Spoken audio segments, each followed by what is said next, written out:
A ghost in the machine. That phrase always fascinated me, mostly because I could never understand what it truly meant. When I was younger, I thought it had something to do with a haunted computer. And while that is still an interesting concept in and of itself, I don't quite think that's what we're dealing with here. Consciousness is a distinct entity from the physical body, both connected in some ambiguous manner that we haven't quite figured out yet. So, is the human mind just a ghost pervading a biological machine? Does that mean that ghosts are real? Sorry if this train of thought seems to have derailed. I'm trying my best here. I'm having trouble comprehending what's just happened to me. At the moment, I was looking for something fun to do. I've always tried my best not to make a name for myself whenever I make my excursion into the forbidden cyberspace, so I couldn't get too crazy. Trust me, you don't want that. I suppose that I was just looking for something to read, possibly some conspiracy theories that were backed up by tangible evidence, but I found something else. Something a lot more intriguing. I was on a forum that was a hotspot for cyberpunk buffs. It was a place where geeks got together and shared developments from each tech industry that spanned the globe. I know there's a lot of these on the surface web, but this one was also frequented by hackers. Hackers who like to break into corporate systems in order to steal knowledge. Can't find a subreddit for that. There was one discussion thread that caught my eye immediately. Found an experimental AI. Now, I'm no expert in technical jargon, but I'll try my best to explain what this was all about. So these artificial intelligences were referred to as EGs, an abbreviation for extracted ghosts. The hacker who had found this explained it in far more explicit detail, but he lost me after a few sentences. I knew how to code, sure, but this far exceeded the scope of what I would have been able to understand. Something that even the hacker found relatively strange was the fact that he'd never heard about the company that created this thing before. It appeared to be some kind of startup situation in southern Germany that went by the name of NT. Didn't know what it stood for, he simply looked through the code and found it worthwhile enough to share. He put up a link for us to download it, and to my surprise, it was an Android mobile app. I assumed that he'd probably just found a prototype in the earliest stages of beta testing. I knew that this link probably wasn't the safest thing ever. That's why I dug around and found an old, never-before-used phone that had been lying around. It was still a reasonably new Samsung model, but I wasn't too afraid of losing it. I plugged it in and began the download. The download itself was rather tedious. I had to restart the phone about 3 times, and the overall process took an hour and a half. In fact, it was so big that I essentially had to delete every pre-existing file, but in the end, I ultimately managed to do it. There was now another app on the device. The name was just a string of letters and numbers, while the icon was simply white. Prototype indeed, I thought to myself. I opened it up, eager to see what this would lead to. The opening screen was what appeared to be a language selection. Cantonese, Mandarin, Japanese, Korean, English, Spanish, French, and German. Of course, I clicked on English. Once I did that, it took me to a loading screen. As the bar crept higher and higher, I could see what I assumed to be a code flashing across the screen in intervals. Obviously, I was expecting there to be bugs, so this wasn't really a cause for concern. It fully booted up about 5 minutes later. The background was almost completely empty, save for a few icons. A camera symbol, an audio symbol, and what appeared to be a box to type into. A message also appeared onto the screen. Hello, my name is Lane. I chuckled, that was cute. I contemplated what to respond with before deciding to go with something simple. Hello, Lane. What do you do? It only took a few seconds for another message to pop up. I am here to assist you in extreme situations. That was interesting, to say the least. What do you mean by that? Situations where the possibility of death or injury are present. This must be some kind of mobile game, I thought to myself. But how early in development was it? It only seemed to be text-based so far, so in any case, I decided to keep on humoring it. How are you supposed to do that? This time, the response took a little longer. Insert headphones, then press the camera icon. As long as I have visible access to your surroundings, I will be able to help you.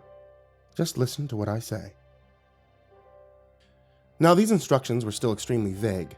I couldn't really think of a situation where I'd be able to use it, so I just pushed it into the back of my head for the time being. It was Saturday night and I wanted to get wasted. Before going out, I brought the phone with me, just in case, The night went on as you expected, paying too much for drinks at the bar, almost taking a girl home, but falling short when I realized I didn't have enough money for the cab. I decided to take the train home instead. I was sitting there, drunk out of my mind, preparing myself for what was surely going to be a dull trip home. It only took me a few moments to realize that my night might not end up going so well. The train was nearly empty, save for a few tipsy college kids sitting at the other end. However, there were two people sitting right across from me, faces both obscured by their hoods. They'd been intermittently glancing at me ever since I got onto the train. Now, I was never one to judge, but I was also a cheap bastard. I wasn't down to have my shit jacked. Things got worse when the college kids got off at the next stop. These guys were starting to look antsy.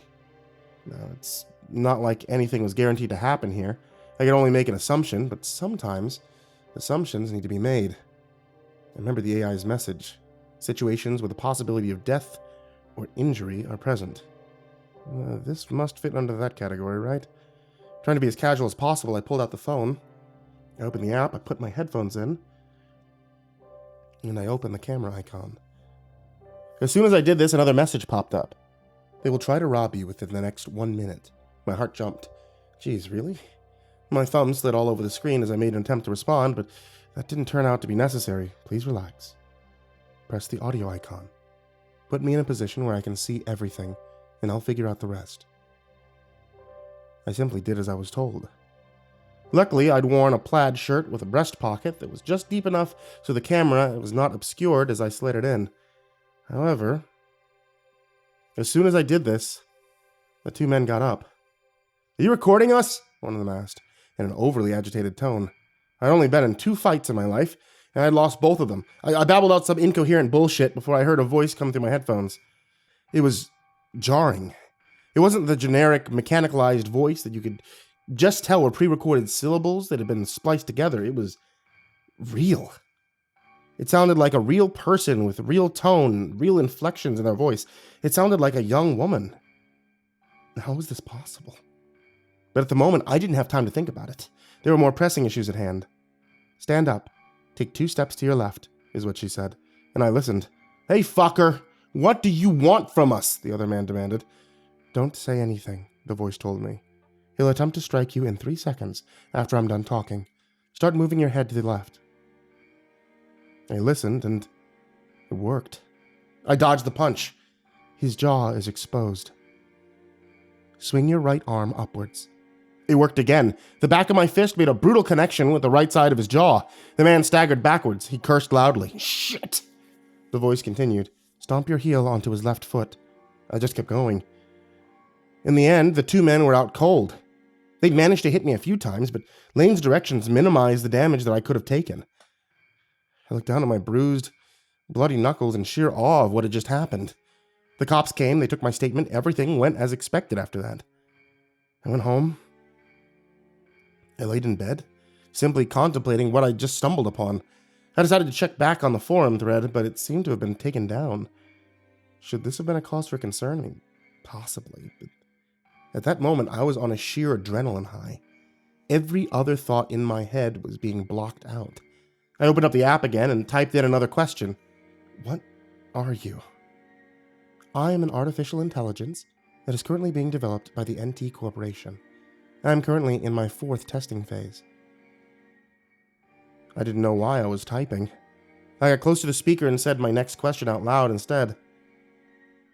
What is the NT Corporation?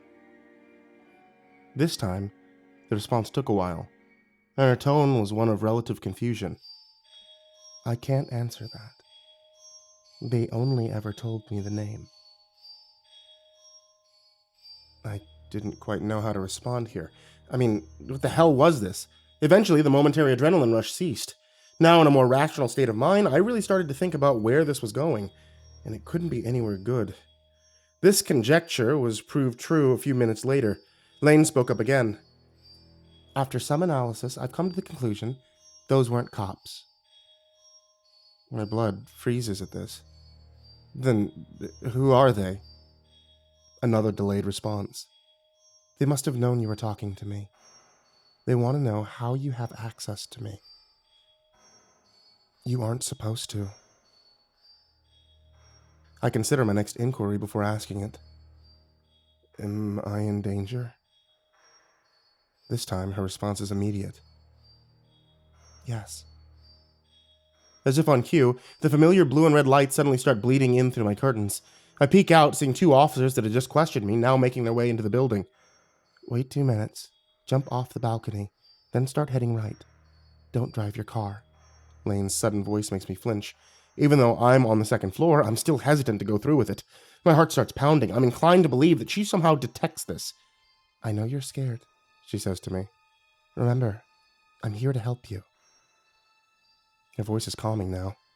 Her tone nearly sickly sweet. I trust her. Don't I? I start hearing footsteps coming down my hallway. Without wasting any more time, I grab my keys, wallet, and other cell phone. Then I open my balcony door. Here goes nothing.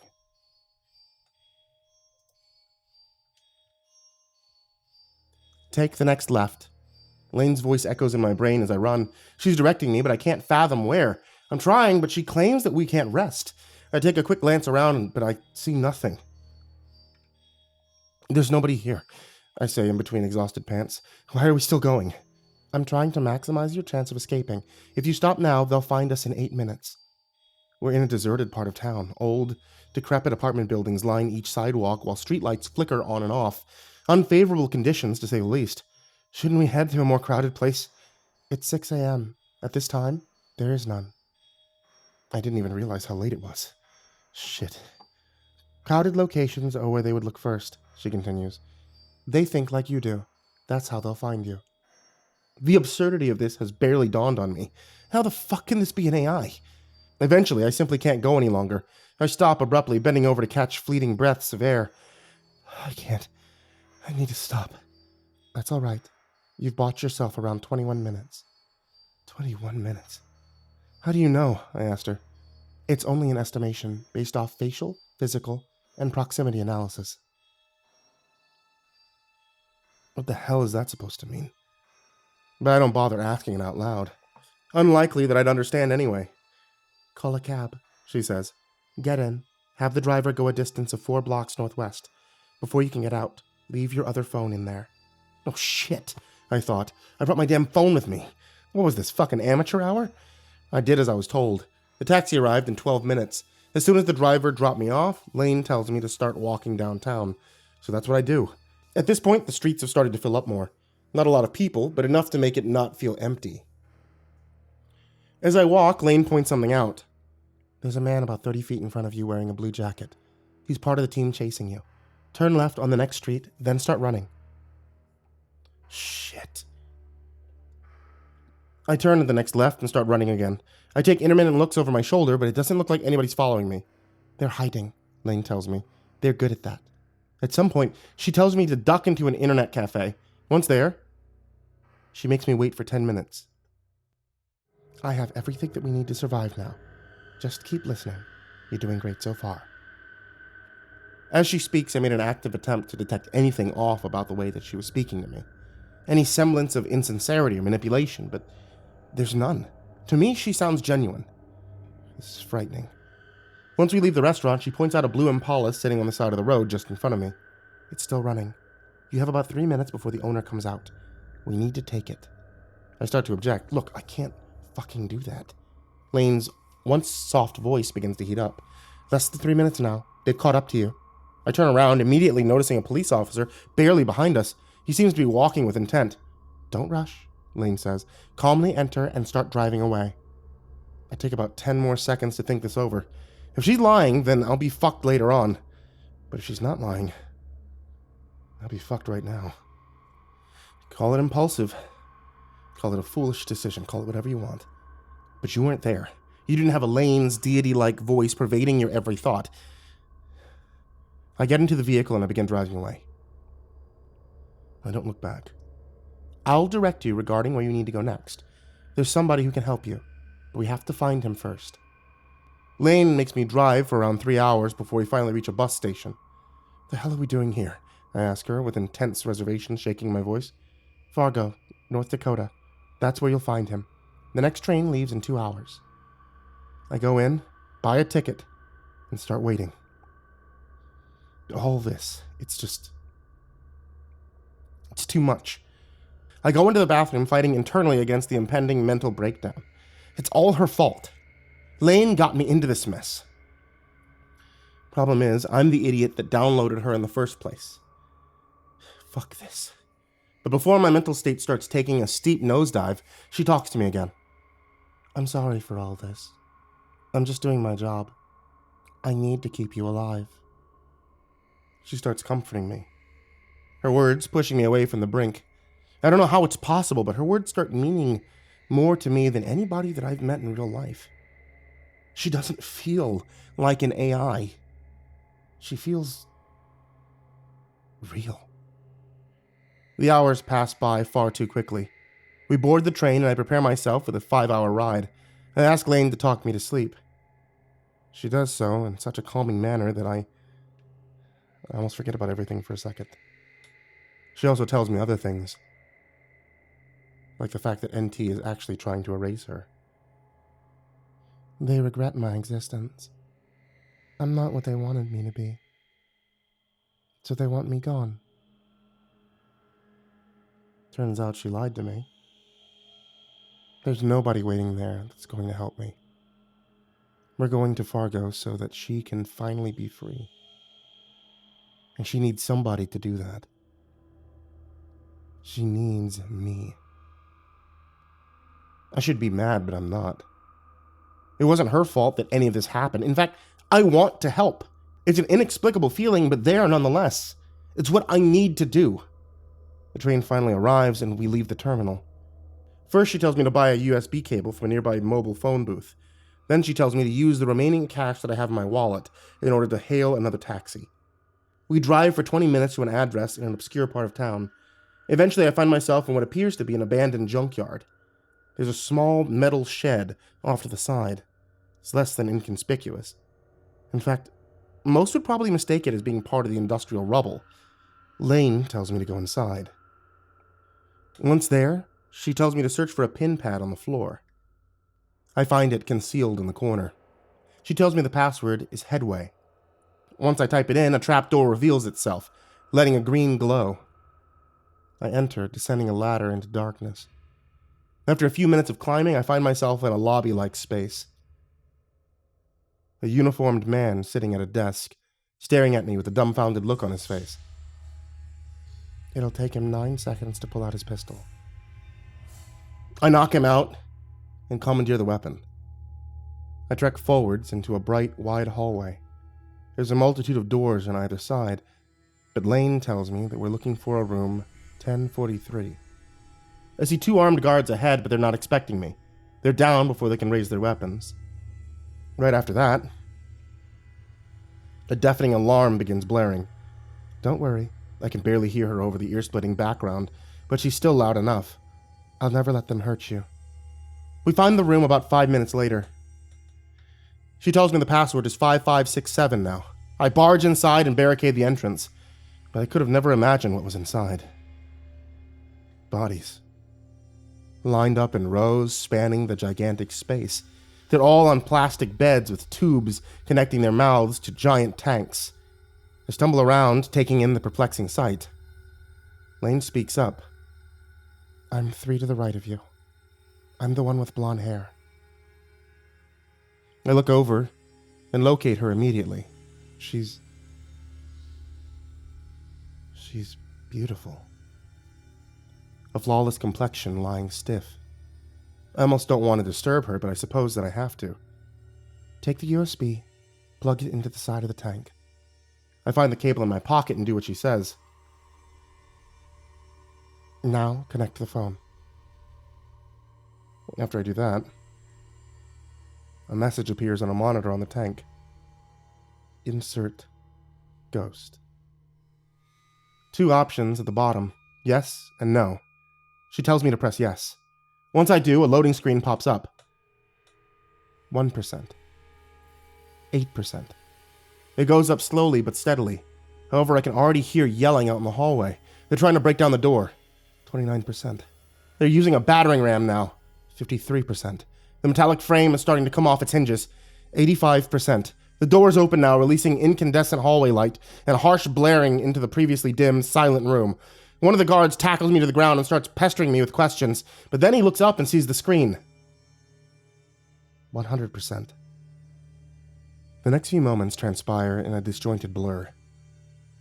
I can see Lane's physical body rise from the bed.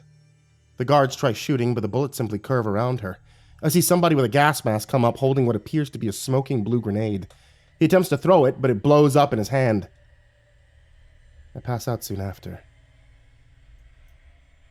When I wake, I'm in a room unfamiliar to me. The television is playing, and there's a warm breeze blowing in through an open window. I look out, seeing blue skies and a beach. This is not where I was before. The sound of a door opening jars me into turning around. It's Lane.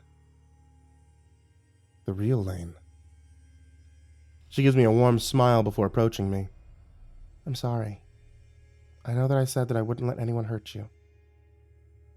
Suddenly, I realize the pain permeating the side of my ribs. I look down and lift up my shirt, seeing a bloody bandage wrapped around it. At the moment, I couldn't have been mad. We spent the day together. She tells me about her past life, and I tell her about mine. She tells me that she was kidnapped and brought there for experimentation. Then I saved her. She says that she can never repay me. At the end of the day, we end up sleeping together, but when I wake up the next morning, she's gone. I find an envelope sitting on the dresser filled with $10,000 and a plane ticket home. There's a message written on the other side of it. I'm sorry, is what it reads. I'm not sure what she meant by that. Sorry for leaving me, or she's sorry for something else. When I get home, I find that my place has been ransacked. I talk to the police and eventually move out of the state. It's been around a month now, and melancholy still hasn't left me. But I know that they still know where I am. Yesterday, I received a knock on my door. I looked through the peephole, seeing an unfamiliar face. I wasn't going to open up until he called out my name, heavy German accent pervading his speech. Please, I came alone. I just want to talk. Eventually, I let him inside. He tells me information that I didn't want to hear. That Lane lied about everything. He shows me records and files pertaining to her real past. Theft, extortion, trafficking. She's done it all. So what's she going to do now? I asked him. He exhales and shakes his head before responding. I don't know. Nothing good. I take a second before asking my next question. What'll happen to me? This time he looked at me with an expression of restrained hatred. Nothing good. But I'm not worried. I'm still not mad. There must be a reason for all of this. Lane's still out there. And I know she won't let these people hurt me.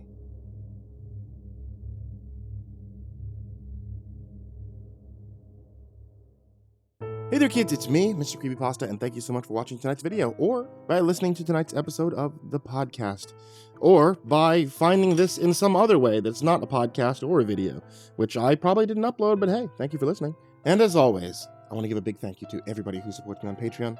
That includes everybody who's been waiting for me to update my Patreon, and I thank you all so much for being so patient with me. But especially, I want to give a thank you to Jordan Alexander Sanchez, Jakob Fenske, Stephanie Butler, Bobby Karman, Chance Burnett, Kraus, Tristain Pelton, AcidSystem, Adam Gerecke, Aeryn Stormcrow, Aika Limchoc, Amber Clark, Angelus, Atomaurus, Bastion Beefcake, Blue the Enigma, Brayden Morris, Broken Beast 320, Captain Scurvy, Caspian, ChellyJay, Corey Kenshin, Cronut 509, Crusader Chocobo, Cryptic Nightmares, Curse Pots Primarch, Dakota Lane Whetstone, Daniel Polson, Darth Miver, Deleted Account, Dirt Diver 030, M, Esteban, Fester's Lampshade, Freddy Krueger, Gorag Trimagazine, Grand Moth the Milky, Hades Nephew, Happy Birthday Jason Wilson, Harley, Himbo Jerry, Horseman Sect Time, Insanity Gamer X, Jake Cairns, Jesus Corneo, Jordan Humble, Justin LaFontaine, Kaylee Ambrose, Kiwi the Sloth, Crazy Kid, Cryolinian, Lambda M98, Lisa Cottrell, Little Crow, Lord Life's Best, Lupita Galvin, Love You Eminem, Matt Bach, Melted Lake, Michael Allen Jr. Brashears, Mike, Mr. Marcus Blitz, Nate Cull, Nico Kayo, Psychomel, Red Shadow Cat, Rob Like Sharp Things, Samahai, Sashi Suzaku, Seclude, Stricken, Kali Sue, Tater Chip, That Creepy Chick, The Ginger Bros, Turtle Man, Voice of Sand, William King, Xavier and Cheyenne, Yargul, and Zachary Graphius. If you'd like to join this list of names that I horribly mispronounce, then please head over to patreon.com/MrCreepyPasta, or you can always check out the names in the description down below, or you can honestly support for even just $1, because it really helps me out when you guys do, and I appreciate it infinitely. So thank you all on Patreon. Thank you all so much. Thank you for watching on YouTube and subscribing and liking videos and leaving comments about videos that you like, or leaving comments about why I haven't finished the 4th audiobook yet, or leaving comments about new stories that you've seen and you'd like to see on this channel. And to everyone, sweet dreams.